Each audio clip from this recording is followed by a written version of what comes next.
are you, Adam Button? Hello, Dale. Hi, Adam. How are you, buddy? Okay, good. I'm doing well. Good. See one of those screens there? What are we seeing? Window. Now you got your charts up. Okay. Okay. There we go. All your charts. So thanks for coming back. Thanks for coming back, buddy. How's that? There we go. Hey, Dale. Oh, there. What an entrance.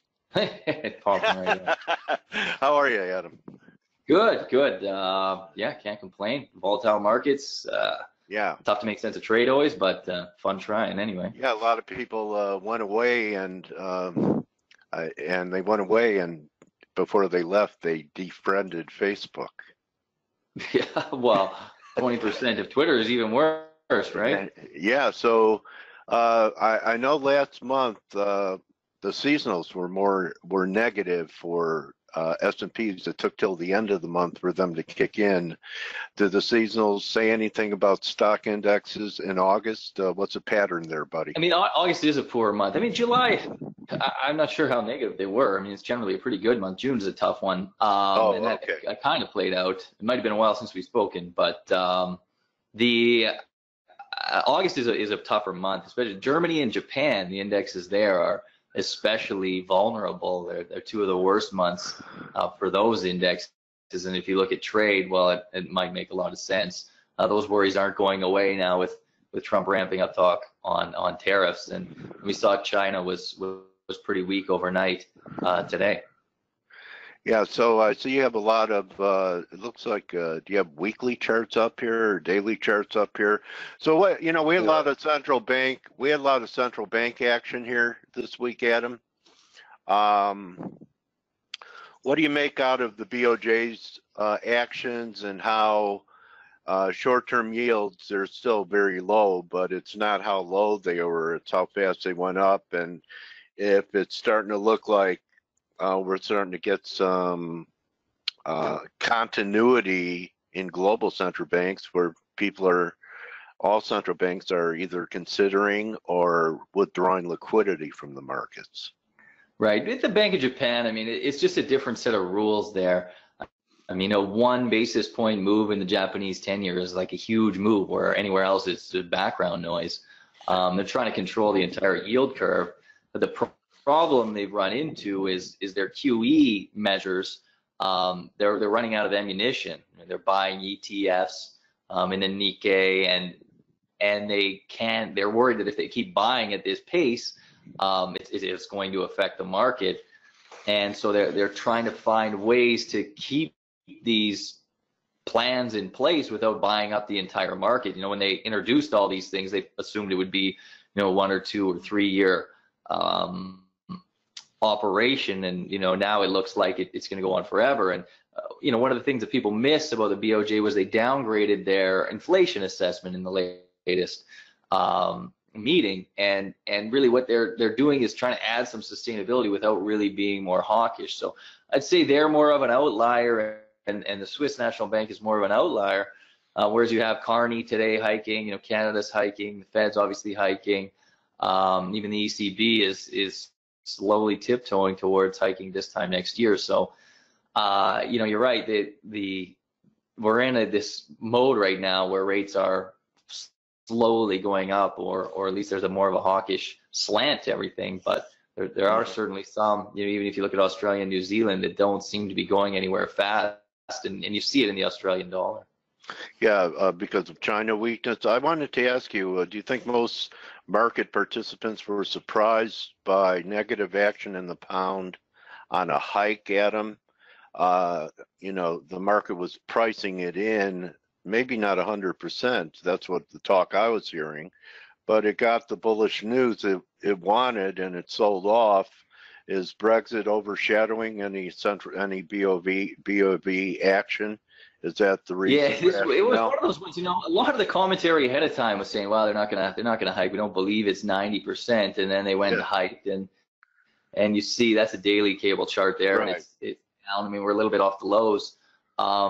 It kind of It was all counterintuitive. about, I mean, it was a 9-0 vote as well, which is a surprise. You know, you thought at most it would be something like 7-2, but it came with this bit of a dovish message. But it was skewed at first. Carney was talking about R star, which is the neutral kind of rate, and he talked about 2 to 3%, and then you think, wow, they're going to raise it 2 to 3%. Then he came out in the press conference and said, well, there's all these other factors that are holding it down. You know, we have to get rid of the uncertainty, the Brexit, we have to get rid of low productivity and investment, and then you know, maybe we'll get up to 2-3%, and say, okay, well, we're really not on a path at 2 or 3%. We're probably not going to hike for a while. And I think you just have a lot of these cable bears waiting in the weeds, and they're there, and they're just relentless because the Brexit, we're not really getting any closer to some sort of reasonable solution. So I think the thinking is it's going to get worse, and cable's lower. So you know, it comes as a bit of a surprise, but that Carney would, you know, be a little bit dovish. He's been hawkish for so long, right? And then he finally gets to raise rates, and now I think he just wants to declare victory and get away from this hawkish stance, which has tripped him up so many times. And, so he's you know, probably, now, you think he's happy with the lower pound, with all the, you know, trade friction that's there, making the UK more competitive to export?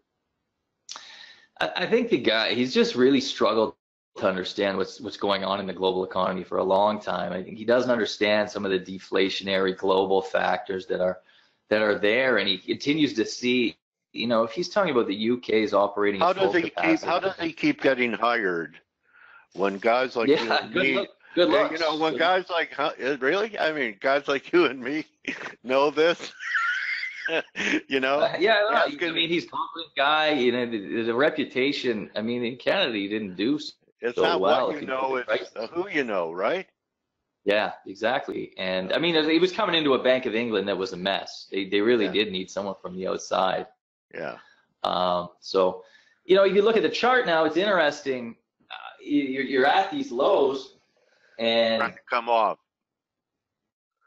You know that there's a support down but 130, just below 130. So if it can find a way to base there, but if you zoom it out, like it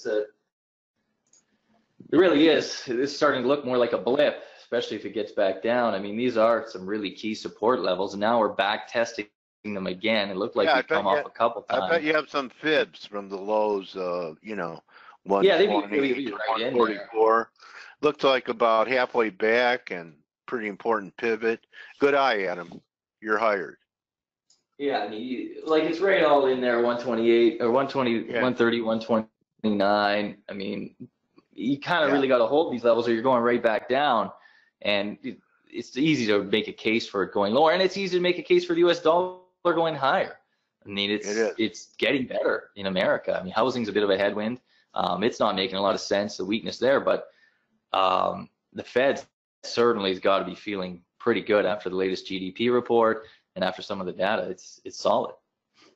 Yeah, Paul, I think even stressed that they're independent after President Trump made a statement about not liking higher interest rates. So Paul is kind of have to flex his muscles a little bit here to push back on the guy who hired him. Well, that's kind of the thing, right? You hear that the Fed, you know, hawks, doves, whatever, they're all fiercely independent. I mean, they come together when there's that outside political pressure, and you could see a case where they hike just to show, right? You know, they hike, you know, what I guess it would be twice more this year in September and December, just to say, listen, we're independent, we're hawkish, the numbers are good, and leave us alone. And I mean, it's not going to make Trump stop saying it, but I think they really value that. And I don't think I think, you know, Powell would rather be fired than appear to have been bullied. Right. But I mean, really, how independent are any of these guys? They're all on the government payroll. Yeah, I think. You know, I mean, independent to me, Adam, means some guy going out and taking a risk and buying something like taking over Forex Live and turning it into a success. Or a guy like Blake Morrow leaving Wise Trade and starting his own deal with a couple of good partners and making a go of it. So that's independent. So really, how independent is it what's on the top of the check that Powell gets every 2 weeks? Yeah, I mean, it's either there's that bias there, whether it's, it's funny you talk about housing with people, especially in a place like Canada where it got really out of hand, and it's funny how the people who own houses tend to think it's still going up, and people who don't think it's going down. And it's not that these people aren't trying to be objective. It's that once you've chosen a team, you tend to want your team talk your book. Yeah. Talk your book. I'm getting a question from Jacques. Would love to hear your thoughts on the SMB. What's going on there in the Swiss? I think, I mean, there's nothing really going on at the SNB. They won't raise if the ECB raises. I mean, we tried to get back up to the 120 in Euro Swiss. Pull that up. No, I've been short on the dollar Swiss from time to time over the last couple months, and I think there could be something there on trade fears, but I think it's just locked into this safe haven kind of mode. Euro Swiss, keeps looking like that's it there on the daily chart. It keeps looking like it wants to get up to 120, and it touched off of 120, did a nice job there, and then now it's kind of back down, and there's just too many. Yeah, I wouldn't be short. Uncertainty, and even with the ECB kind of hiking, well, I think the market wants to see a little bit more before it pushes it back above 120. You got to give people a reason to take their money out of Switzerland, and I think you need something a little bit better than what European growth is now. All right, but being charged interest to hold your deposits, there's still negative interest rates there. Isn't that a good reason? Yeah, I mean, you would think so, For but you? if you were willing to pay in the get-go, it speaks to a lot of the illegal money out there. Yeah, that's right. Right. So if you're laundering money, you don't care about yield, do you? You just I think one of the things. Now, I hear stories about people want accounts that absolutely don't make money, because if you get paid a little bit of interest, they can actually get you on not claiming the interest on the illegal money. So they would rather have zero yield than a little bit of yield. I mean, losing. I guess nobody wants that, but you could buy Bitcoin. I want to get back to your home country, buddy. So what are you guys saying about America here, and with what's going on? Do you think they'll be able to renegotiate NAFTA with Canada? There's talk that we're getting closer with Mexico, and Canada's pulled back a bit, but looks like it's in an interesting zone that this may end up being a nice break to buy. Yeah, I'd agree with. I mean, I'd buy the Canadian dollar. Dollar CAD.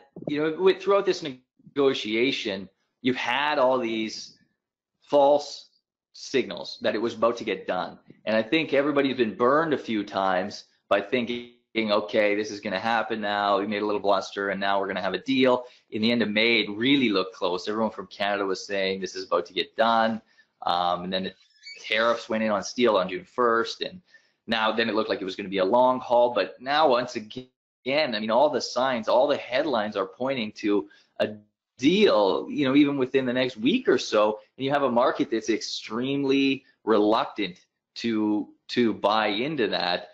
And I'm starting to think a deal is getting done. I mean, it's been not just U.S. officials lately, it's been Canadians, it's been Mexicans. Canada was kind of sidelined, but I think the market misread that. It was just America and Mexico trying to hammer out a few things between them on autos. And once that's done, there are a couple real contentious issues. And one headline to watch for is there's this big fight over a sunset clause. The White House wanted this clause that it would just end every 5 years unless everyone renewed it. And Mexico and Canada said, listen, if our companies or your companies or any companies are going to build a factory in a foreign country, they're not planning for 5 years. They need to have some certainty over a little bit of a longer period. And I think ultimately America will come down on that, but that's probably the headline that tells you that the deal is done, rather than them saying the deal is done. If they can make some progress on that, because people have really dug their heels in on it. And I think there's a lot of upside here in the Canadian dollar. Canadian GDP this week was very strong. I mean, it was broadly strong. Year over year, even it's 2.6%. I think the Canadian story is underappreciated. The commodity story is doing a lot better in Canada than even I thought. You know, there are a lot of regulatory problems and so on and so forth, but in most countries, it's tough to extract commodities without running into trouble. And so I think there's a pretty good case for the Canadian dollar here. And buy a dollar CAD or probably something like CAD yen will shape up a little bit better in the medium term. And shifting gears over to the yuan, Chinese using that as a way to you know, kind of ameliorate some of the effects from tariffs. You know, to me, it's had a tremendous run. It could correct, but to me, the wave doesn't look like this is going to be it. And I would favor buying a good, you know, fib retracement in USD yuan. Where's your head at on that? Yeah, well, I think you gotta. I mean, if you remember back 3 years ago in August, that's when the yuan story kind of blew up. Yes, you had this I do remember. That was a real kind of out of the blue thing, and it might not have just been yuan, but sometimes things can come together in a quiet month like August, and really little jitters blow up. There's not a lot of liquidity, and this could very well be the same kind of thing. I mean, you had the Chinese stock market, like I said, down overnight. Trump talking about 25% tariffs. You know, I think there's when you look at China, you always have this belief that there's kind of a man behind the curtain pulling the strings, and to some extent that's true. But it's also a real market, and there is capital flight, and you know, you have so much more money trying to leave China than really wants to stay there, as you'd imagine in any kind of controlled economy where they get confiscated everything you have. And you know, talk of a trade war is just accelerating that. I mean, it's pretty remarkable that after, you know, we changed just yesterday talking about 25% tariffs instead of 10% tariffs. I mean, if this comes to happen, it's devastating. And you know, we talk about China manipulating the currency, but if you were to say, you know, America's going to put 25% tariffs on Mexico or Canada, I mean, the currency would implode. Right. And you know, you wouldn't really call that manipulation. Certainly it would help Canada bounce back, but that's just the way it is when you threaten tariffs. So I don't see China really bowing on the currency, especially as it's helping them, you know, compete a little bit better. And I think, you know, I mean, as optimistic as I am on NAFTA, it doesn't seem to be getting like how many things have to happen before China and the U.S. make some kind of new trade agreement, or just ease up on this. You know, the market is genuinely underpricing a risk here. I think Trump wants a fight, and yeah. You know, I saw a guy from the Peterson outfit. You know, you could tell, very seasoned guy, and he talks about how much damage can be done. And then once the damage is done, it's not so easily undone. Like if jobs are lost over this in certain sectors. So he's hoping that the bluff pays off, but he was a little skeptical of the 4.1 GDP print. Are you? I'm less skeptical than I've probably been in 10 years about the U.S. economy. Okay. You know, the numbers, it's tough to be bullish, to be optimistic. But I mean, and the deficit is a real problem, but you've essentially bought growth with bigger deficits. And, you know, that will eventually undo, and it's a long-term headwind, but you have genuine growth, I think, right now. I mean, how hard is it to get a job in America? Now it's tough to get a good paying job, but there is work. And, you know, you're tightening up on illegal immigration. That's a bit of a tailwind. Now, does it mean that rates are going or need to move up, or that inflation's coming? I still think no. I mean, we're in a deflationary, globalized world with automation. And last time you were on, Adam, and I said gold, you said, yeah, it hurts when you drop it on your foot.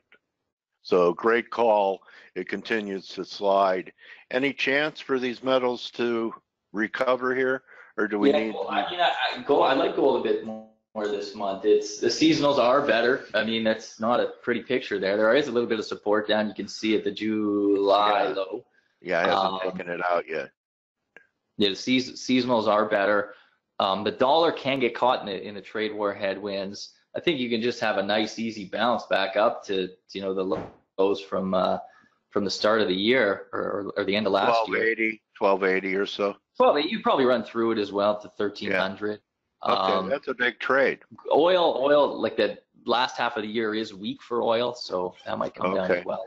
You know, I wanted to ask you something because you can't ignore it, and I'm not talking about, you know, being pro or against anything, but you know, the midterms are going to, I think it's going to shift from a lot of economic. We'll have all this, you know, trade war. It's the Fed's fault. It's, you know, Trump's fault, that war going on. But the midterms are pretty critical for possibly even the tenure of President Trump. And I think that the market's going to shift from paying attention to a lot of normal economic fundamentals that you and I eyeball all the time to being worried about whether the Democrats can take the House or not. And if this was a Trump rally, and a lot of people are saying that if Pelosi is Speaker, there will be a move towards impeachment. So the market's going to worry about this. If traders believe the market is good because of Trump policies of deregulation, tax cuts, aren't they going to be worried about his tenure being threatened if the Democrats control the House? I think it's still a long shot. So I don't think the market's that worried about it, but you're right. And it's not just, you know, a lot of times it's not just the policies themselves, but you have a president that is volatile. And if you were to have Democrats in the House, I think you have this insanely polarized system, right? Yeah. And if you were to add, you know, change the levers of power and then have someone say no to Trump, and then you have a probably even more volatile president. And you know, and especially if you were to see kind of power slipping away, I'd see that as a something harking, you know, the next presidential election. So it might push things to more extremes. And I think that would be the first thing to price in. It's just this obstructionism, this lack of cooperation. You know, you have a higher risk of these government shutdowns. You have, you know, more inflammatory rhetoric. You push to the extremes. So maybe that's beginning to be priced in now. It's not just tariffs, because what I was thinking was, for a long time, I had David Brady on, and he showed all these statements that the Fed made about Trump policies that were pretty anti-Trump policies. And then for the first time since he's been president and appointed Powell, he finally made a comment about not liking higher interest rates, Adam. And don't you think he knows even smarter guys than you and me, like, you know, Carl Icahn and some people that might have his ears say, you know what, the stock market might take a hit here. And for him himself, he's playing with house money here, and I think you know, part of this reversal on trade is you have ultimately a system that's controlled by donors, right? You hear these Koch brothers and others, and I think they're saying to some congressional candidates, like, you know, we've been funding you for all these years. We're free trade guys, and we don't want a trade war. So you better put this to bed, or, you know, I'm not going to write another check. And I think the Democrats are getting a lot of the same money, and obviously they're willing to stand up for it as well. So, you know, I think there's a lot.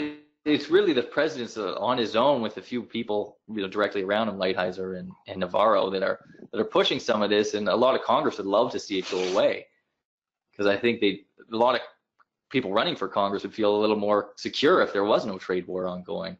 Now, Trump himself seems to think it helps him, fires up his base, and that's probably true. I mean, his instincts have been incredible, but if it results in something like losing the House, then that equation starts to change, and so ultimately maybe that could be good. You know, that's the thing about politics, is there's always a lot more worry than in reality there are troubles, right? You know, you look at the Italian election, the French election, Yeah. really almost any election that you've had, you wait till the worries flare up and then you buy. And I think it works over and over again. I can't even think of a single better trade than fading political fear, because the worries are never as bad. Although you could probably argue Turkey right now, that selling on Turkey on the latest votes would have been a pretty good idea. But at least in the developed world, I heard you know, Erdogan has hired every relative for a government position. yeah, that's a pretty big red flag. His gardener is Secretary of Agriculture now. Yeah. So Adam, great interview, buddy. You know, what's the best way for people to follow you? I see you just finally followed me on Twitter with your Twitter account, and you have an Adam Button. The best way is the best way is at Forex Live. I'm at FX_Button, but I really just use Forex Live, so I occasionally will tweet from my own account, but that's usually just me having a little more fun than I'm willing to have on the Forex Live account. But yeah, we're at forexlive.com. We didn't talk about seasonals too much today. Start of a new month. August seasonal is very strong. We got a little bit of a package in the must-read section on the right side of our webpage there about what are the seasonal drivers in August. I think your readers might like to check that. It's a quick read. What's the best trade for August? So let me be selfish. What's your strongest seasonal trade in August? Yeah, I think the Australian dollar is a very weak month in August, and you know, it hasn't been able to get off the floor. The China worries weigh on the Australian dollar. Technically, it's you know, there's been plenty of reasons for it to make a move lately, and it can't get going. So that would be short Aussie is one of them, but I have a few more there, so hopefully your readers can check that out. And you're also you know, associated with Ashraf Alati. What do you do at Alati? You guys collaborate on trades. What's your role there with Ashraf? Yeah, I mean, I support him in kind of doing analysis, and you know, he has trading signals, and I mean, I just find, I mean, I've known Ashraf for more than 10 years, and it's just a great analyst. And you both have the same birthday. Yeah, sure. Okay, so I mean, it was providential, right? You're born under the same star. I don't know. Maybe that means that we think the same way. Maybe it means there's something to astrology. He's about your age, right? All right, buddy. Adam, so we could find you there too, collaborating with Ashraf. Tell Ashraf he's got an open invitation to come in here anytime he'd like. And I want to thank you. You're one of my favorite guys to interview, Adam. You're definitely a pro. Yeah, likewise. I really enjoy and learn from you every day. Every time we have an interview, everyone thank Adam Button at Forex_Button, at Forex Live, at Alati. Go and check out his August seasonals. That should be part of your intelligence gathering every month to check out what the tendencies of markets are during the particular month we're trading in. So that's Thursday for us, everyone. Don't just count your pips, count your blessings, and we'll wrap it up TGIF tomorrow. Thank you very much, Adam Button, my trading warrior brother. Good hunting. Thanks, Dale. All right, buddy.